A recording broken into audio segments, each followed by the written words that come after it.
ये घटना है कोलोराडो के एक हंसते खेलते परिवार की, जिसमें हस्बैंड वाइफ और उनकी दो छोटी बेटियां हैं। 13 अगस्त अचानक वाइफ और दोनों बेटियां कहीं चली जाती हैं जब हस्बैंड अपनी जॉब पे गया हुआ है, और फिर 4 दिन तक वो नहीं मिलती और फिर वो मिल जाती हैं। आइए देखते हैं उनके गायब होने और मिलने के बीच में क्या हुआ।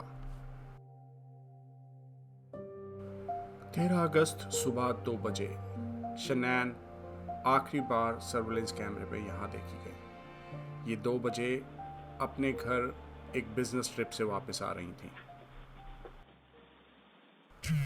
और उसी सुबह उनकी दोस्त निकोल एटकिंसन उन्हें लगातार कॉल कर रही थी। शनैन, जो कि 15 सप्ताह से प्रेग्नेंट है, उनका सुबह डॉक्टर्स अपॉइंटमेंट था और वो डॉक्टर्स अपॉइंटमेंट के लिए नहीं आई। इसी से चिंतित होकर निकोल एटकिंसन उनसे कई बार कॉल पे बात करने की कोशिश करती हैं और जब कोई रिप्लाई नहीं आता तो निकोल तय करती हैं कि वो शनैन के घर जाके चेक करेंगी कि क्या मसला है।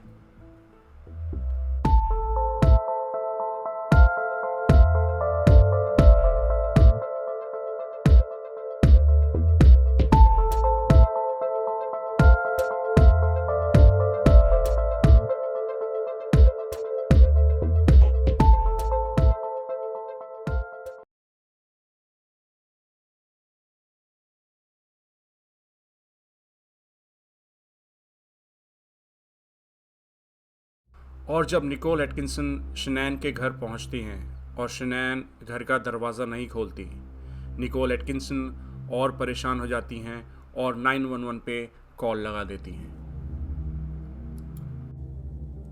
County Communications, this is Stacy. Hi, Stacey. My name's Nicole, and I'm calling because I'm concerned about a friend of mine. I dropped her off at her house at 2 in the morning last night because we were out of town together, and we were on the way back from the airport, and she was having issues, and she's pregnant, and I haven't been able to get a hold of her this morning, and I've gone to her house, and her car's there, and stuff like that, but she won't answer the door, she won't answer phone calls, she won't answer text messages, and I'm just really, really concerned, and she had a doctor's appointment this morning, and she didn't go to it, and और 911 से एक police officer, जिनका नाम officer Scott है, वो respond करते हैं और निकोल के साथ शनैन के घर के बाहर पहुंच जाते हैं। How you guys doing? Brother? What's that? Do you remember me? Yeah. Hey, man. Ben. How you been? Hi. You Nicole? Yes. Okay. So what's going on? So my friend, we were out of town for a business trip this weekend, All right. and I dropped her off at 2 o'clock this morning. She's 15 weeks pregnant. She wasn't feeling well, and she had a doctor's appointment this morning at 9, and I told her to let me know if she needed me to take her. She's got 2 little girls, and she was very distraught over the weekend, wasn't eating normally or drinking, and we kept trying to force it on her because she's pregnant. Mm-hmm. Her husband and her supposedly are separating, but she didn't know this. She thought they were just having issues. He disclosed that to me today. Okay. Because I called him and I was like, have you talked or heard from Shanann since you left for work this morning? Because I can't get a hold of her. I've called, I've texted.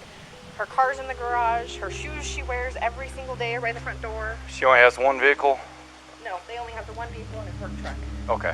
That's what I'm asking. She There's took not the a... girls and went on a play date, but they're 4 and 2. She went on a play date. Why wouldn't she take a car? They're both in car seats. You can't enter the house unless you see signs of. Yep. I've got to have more unless I get consent from him to go in. And if you can enter. How you doing? You seen your neighbors today? No? Okay. Oh, we're just trying to get a hold of her. Sounded like she wasn't feeling too good and pregnant, and they're just concerned. इसी बीच शनैन का husband Chris अपने काम से वापस आ जाता है, क्योंकि Nicol उसे कई बार फ़ोन करती है सुबह से ये पूछने के लिए कि शनैन कहाँ है।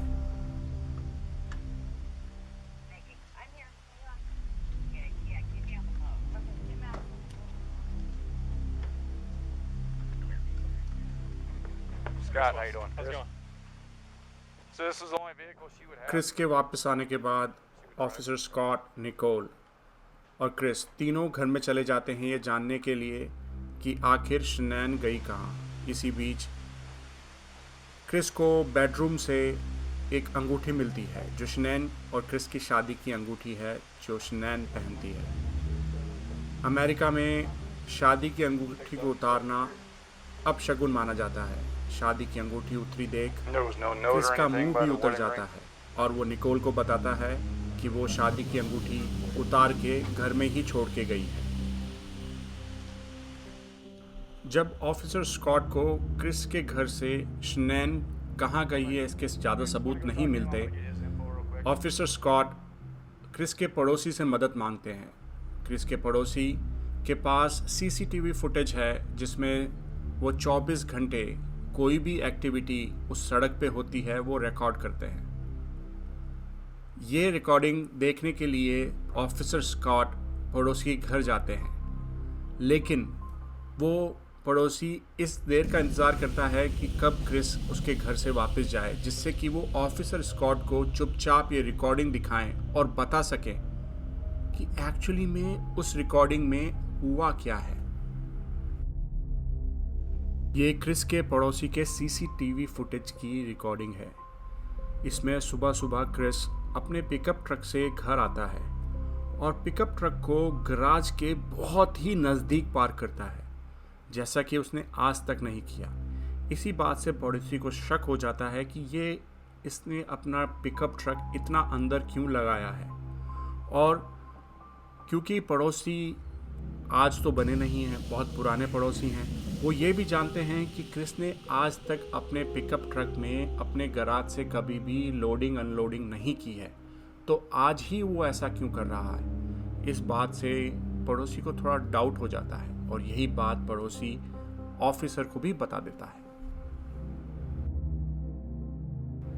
और उसी दिन क्रिस टीवी में ये इंटरव्यू देता है जिसमें वो ये बता रहा है कि वो अपनी बीवी बच्चों से बहुत प्यार करता है, वो जहाँ कहीं भी हैं वापस आ जाएं, कोई कुछ नहीं कहेगा। इसी तरीके का इंटरव्यू वो टीवी को दे देता है। Chris Watts, WATTS. Very simple. My last question: if your wife can see this, if she can watch this, what would you like to tell your wife and your kids?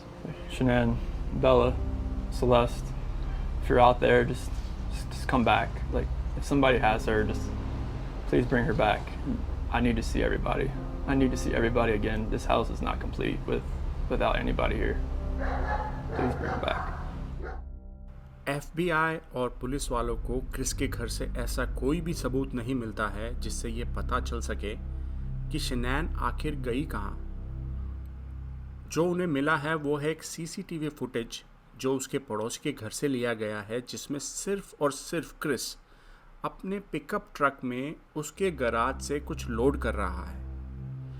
और इसी बात की पूछताछ करने के लिए FBI क्रिस को अपने ऑफिस बुला लेती है। You know, from your neighborhood, somebody saw something. Somebody knows where these kids are. And I keep saying kids. I'm sorry, kids and your wife. We're not going to keep you here all night. Can we go through this? Next visitor. Okay. People are already distracting me out here. Oh. Okay. So this 1:48 a.m. Let me switch chairs. Okay. That's when they come knocking. Okay. यह एक psychological pressure डालने का तरीका है। इसमें police वाला ये दिखा रहा है कि तुम दरवाजे से उधर बैठो और मैं दरवाजे के पास बैठूंगा। ये साइकोलॉजिकली ये दिखा रहा है कि तुम्हारे और दरवाजे के बीच में मैं बैठा हूँ, तुम्हें मेरे से होकर ही जाना पड़ेगा, तो मुझे सच सच बता दो कि हुआ क्या। Do you need more water? No. I brought you Gatorade. Oh, thank you. All right.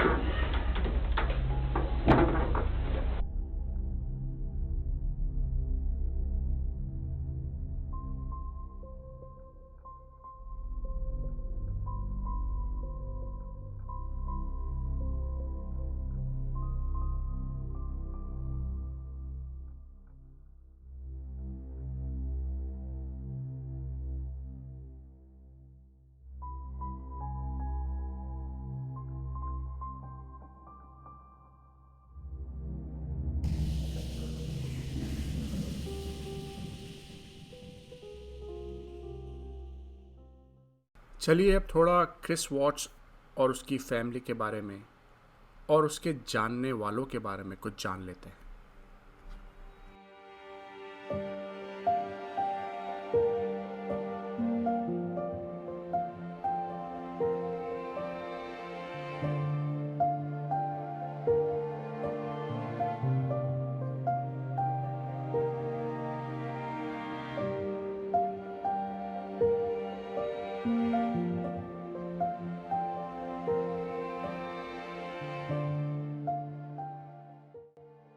Boy, Chris wants a boy. I hope it's a boy for him. It'll make him happy. I have a wedding ring on his finger. He didn't even mention his kids right away either. And then one day he told me that he had 2 kids. I thought it was kind of cute. I was like, oh, he's a dad. I'm having a wonderful time. You mean a lot to me. And I'm glad that you're having a blast. I am so out of breath.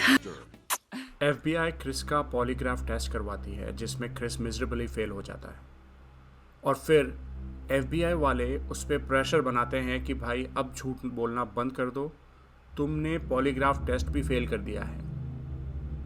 इस pressure को Chris सह नहीं पाता और वो कहता है कि मुझे मेरे पिता से मिलना है।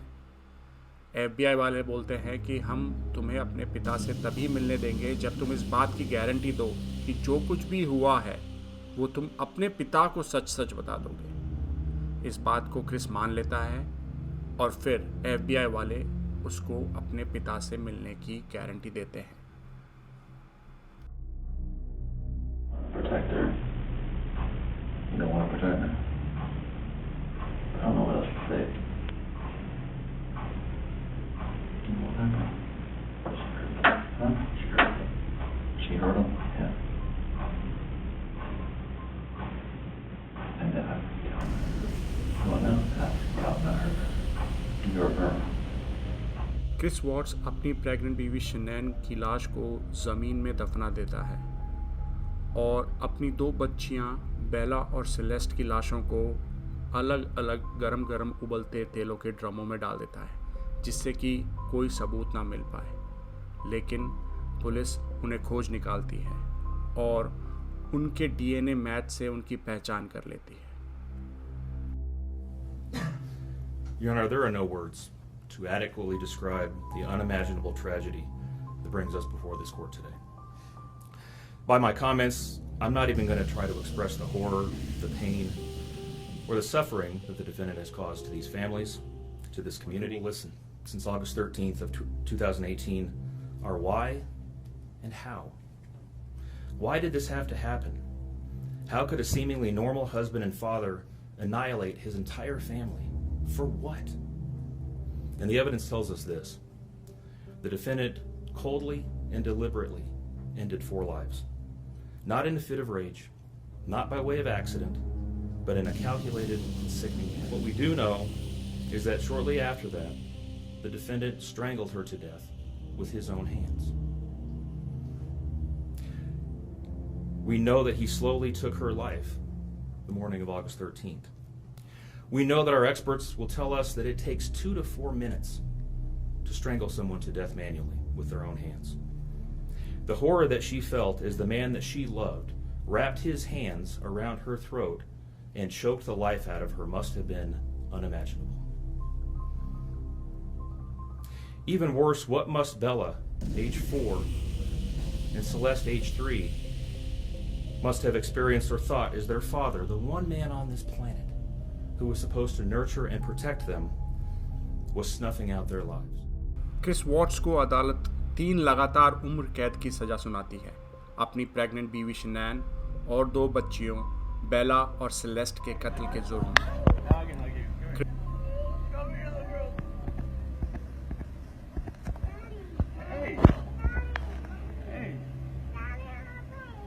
Airplane. I know. 10 block his lane. Slow this thing down. Stand by. 1 April 22. Please update situation.